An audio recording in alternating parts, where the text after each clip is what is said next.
Hello everyone, আমার একটা নতুন ব্লগে তোমাদের জানাই অনেক অনেক স্বাগত। এখন সকাল 10টার মতো বাজে, আমার স্নান টান হয়ে গেছে এবং পুজো হয়ে গেছে। এখন আমি সবচেয়ে টাফ কাজটা করব, সেটা হলো বাচ্চাকে এভাবে দোলনায় শুয়ে আমি রান্না করব।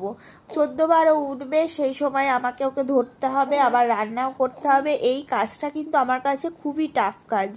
সকালবেলাকার রান্না তো হয়ে গেছে, এখন আমি রাতের প্রিপারেশান করছি। রাতের রান্নাটাও করে রাখি যাতে রাতে আমি একটু রেস্ট নিতে পারি, নিজের মতো করে থাকতে পারি।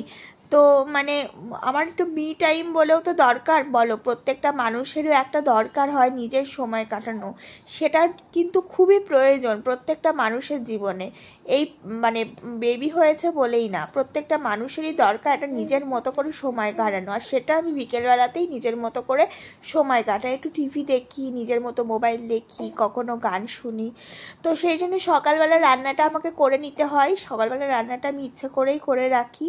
তো এই যে আমি বাঁধাকপিটা কাটছি, এই বাঁধাকপির ভাবলাম যে আজকে ঘন্ট করে নেব।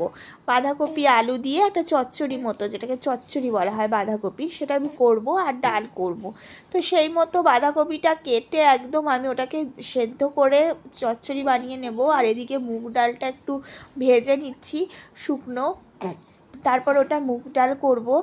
ডাল আর বাঁধাকপি আজকে রাতের ডিনার। এই যে কাঁদতে কাঁদতে কোলে উঠে পড়েছে।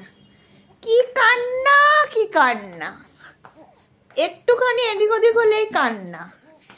হ্যাঁ, এত কান্না হলে হবে? দেখি মুখটা, এই যে দুষ্টু করছে।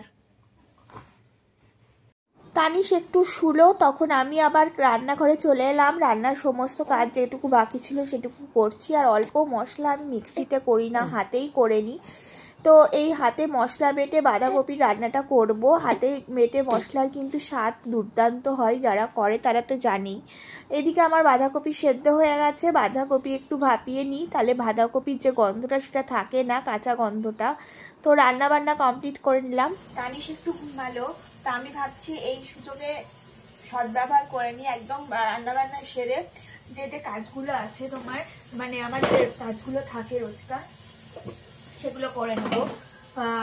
বাসনগুলো তোলা, হ্যাঁ, তারপরে জামা কাপড় মেলা, এগুলো কাজ থাকে, সেগুলো করে নেব যেটুকু হয়। তারপরে ও উঠলে ওকে আবার স্নান করাতে হবে, তেল মাখাতে হবে। তো চলো এখন একটু বন্ধ রাখি ক্যামেরাটা, তাড়াতাড়ি করে নিই কাজটা। দেখো বন্ধুরা, আমার বলতে বলতে রান্নাও কমপ্লিট হয়ে গেছে। কি কি করেছি একবার দেখিয়ে দিই তোমাদের চট করে। অমলেট করেছি আমার ছেলের জন্য, আর পটল পোস্ত করেছি সকালেই। হ্যাঁ, মানে এগুলো লাঞ্চে খাবো, যেগুলো দেখাচ্ছি এখন। এই যে শাক ভাজা, চাটনি, এগুলো আমাদের সকালকার খাওয়া দাওয়া, মানে লাঞ্চের খাওয়া দাওয়া, তাই এটা সাইডে করে রেখে দিয়েছি। আর আমাদের ডিনারে আজকে আছে বাঁধাকপির তরকারি। আর এটা চায়ের বাটিটা আমি রেখেছি, রাতে বিকেলে আবার যদি চা খেতে হয় তার জন্য। আর একটু ডাল করে নিয়েছি, ব্যাস। আর আলু ভেজে নেব। এটা হলো রাতের ডিনারের খাওয়া দাওয়া, আর এগুলো হলো তোমার দিনের লাঞ্চের খাওয়া দাওয়া। আর এই যে আমার ভাতও হয়ে গেছে। এখন 12টা 25 বাজে। এবার আমরা নিচে যাব, আমি আর তানিশ, কারণ বড়টা এখন স্কুল থেকে আসবে। আর এই যে এনাকে দেখো। আমাদের তো ছোটবেলায় এরকম একটা পুতুল ছিল, যার এরকম ড্রেস পরানো থাকতো। এই জামাটা দেখলেই আমার ওই পুতুলটার কথা মনে পড়ে। মনে হয় যেন ওই পুতুলটাই আমার কাছে আছে।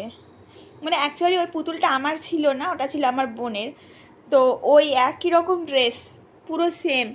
মনে হয় আর একটা পুতুল পরে আছে, যে পুতুলটা কাঁদতে পারে, টুকটুক করে তাকাতে পারে। দেখো, দেখেছ কি দেখছে আবার, আও আও এভাবে কথা বললে আবার আমার দিকে তাকাবে।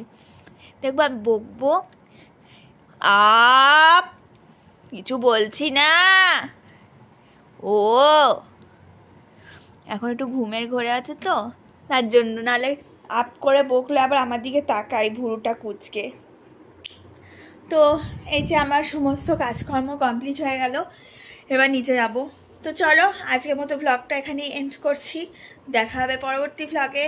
ততক্ষণের জন্য টাটা।